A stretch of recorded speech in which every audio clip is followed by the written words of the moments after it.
My name is Margaret Wells, and at 72 years old, I thought I'd seen everything life had to offer. I was wrong. I remember that Tuesday morning in September when everything changed. The autumn light filtered through my kitchen curtains. As I poured my coffee, the same ritual I'd followed for 47 years in this house. My husband, Richard, had passed 5 years earlier, and I'd learned to find peace in my routines.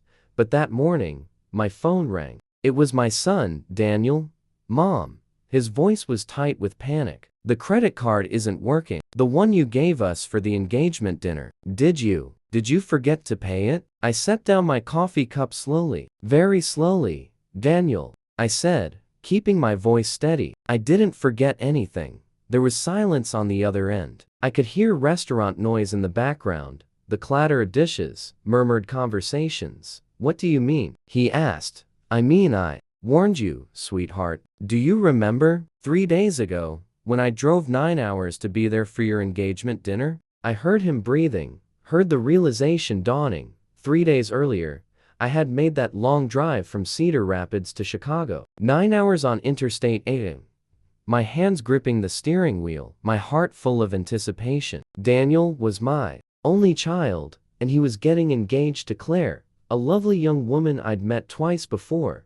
I'd cleared my schedule, canceled my book club, rearranged my volunteer shifts at the hospital. I wanted to be there for this moment in my son's life. When I arrived at the restaurant, I saw them through the window. Daniel and Claire, sitting with her parents at a table decorated with flowers and candles. My heart swelled, but when I walked inside, Daniel's face showed something I didn't expect. Surprise. Yes, but also annoyance. Mom, he said, standing up awkwardly. What are you doing here? I smiled, though I felt something crack inside me. It's your engagement dinner, darling. You told me about it last week. Claire's mother, Patricia, exchanged a glance with her husband. Claire looked down at her plate.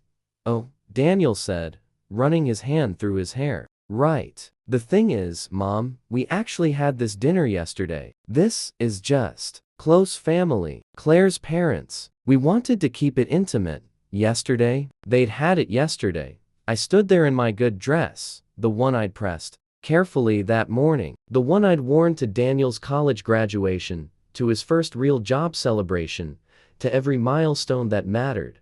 Just close family, I repeated softly. You know what I mean, Mom, Daniel said, his voice taking on that edge of impatience I'd heard more and more in recent years. We're doing a bigger thing next month. You'll be there for that.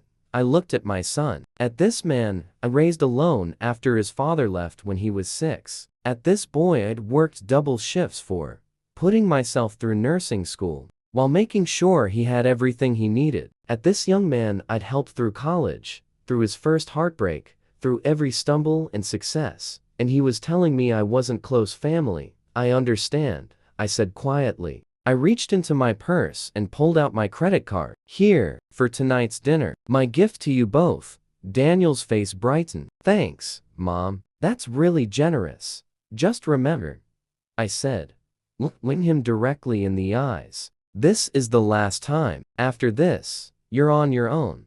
He laughed, thinking I was joking. Sure, Mom. Whatever you say. I kissed his cheek, said brief hellos to Claire and her parents, and left. I drove to a nearby hotel, checked in, and cried for the first time in 5 years. Not since Richard's funeral had I felt so utterly alone.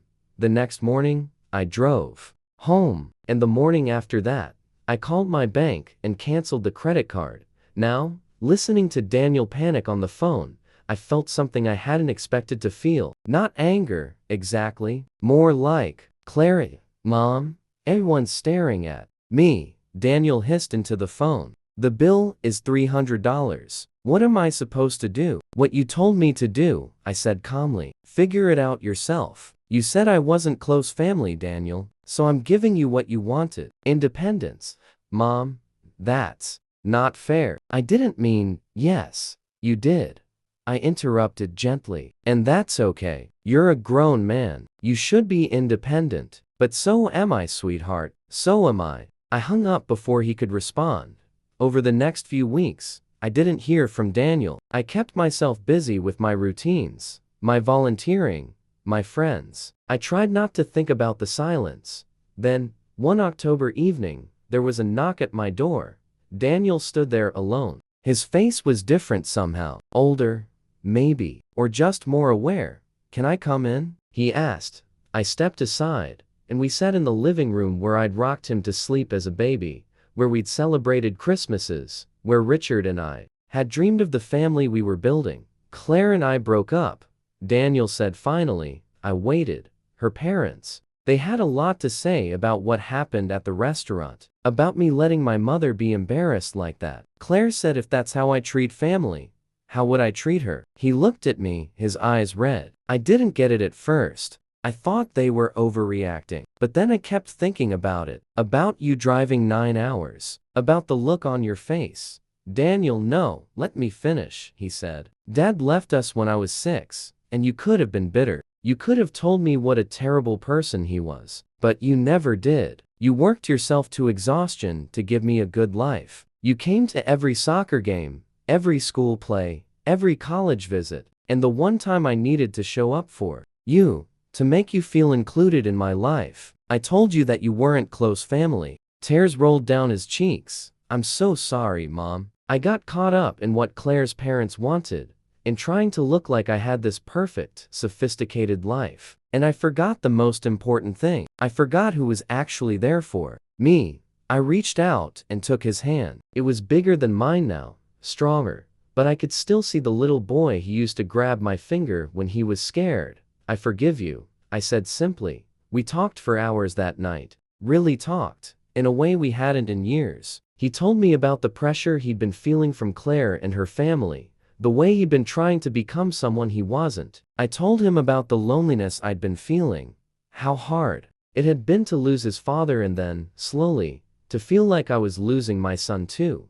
"I want to do better," Daniel said. "I want to be the kind of man Dad never was. The kind of man you raised me to be." "Then be that man," I said. Starting now, over the following months, Daniel and I rebuilt our relationship. He came for Sunday dinners. We started a tradition of watching old movies together, the ones his father and I used to love. He asked me about my life, my friends, my dreams for myself, and slowly, I watched him grow into someone I recognized again. Someone kind, thoughtful, present. One spring afternoon, he brought someone new to meet me. Her name was Sarah, and she was a teacher at the local elementary school. She had a warm laugh and asked me questions about my nursing career, genuinely interested in the answers. When Daniel went to get us all more coffee, Sarah leaned toward me.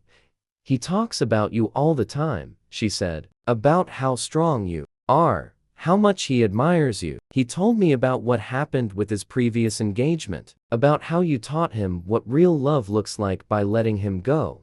Sometimes, the greatest act of love is setting a boundary. It's saying, I deserve better, even to the people we love most." Daniel learned that lesson, and in learning it, he became the man I always knew he could be. Last month, he and Sarah got married. It was a small ceremony in my backyard, under the oak tree Richard planted when Daniel was born. As I watched them exchange vows, I thought about all the years of sacrifice, all the moments of doubt, all the times I wondered if I was doing enough, and I realized I had always been enough, more than enough. During the reception, Daniel pulled me aside. "Thank you," he said, "for not giving up on me, for loving me enough to let me fail." I squeezed his hand. "That's what mothers do, sweetheart. We love you through everything, even the lessons you have to learn the hard way." As the sun set over the garden, I stood watching my son dance with his new wife, and I felt Richard's presence somehow, felt him smiling at the life we'd created together. The car didn't go through that night at the restaurant, but in the end, something far more valuable did. The message that love requires respect, that family means showing up, and that sometimes the people who raised us deserve to be treated like they matter, because they do. We all do, and that's a lesson worth learning no matter how long it takes.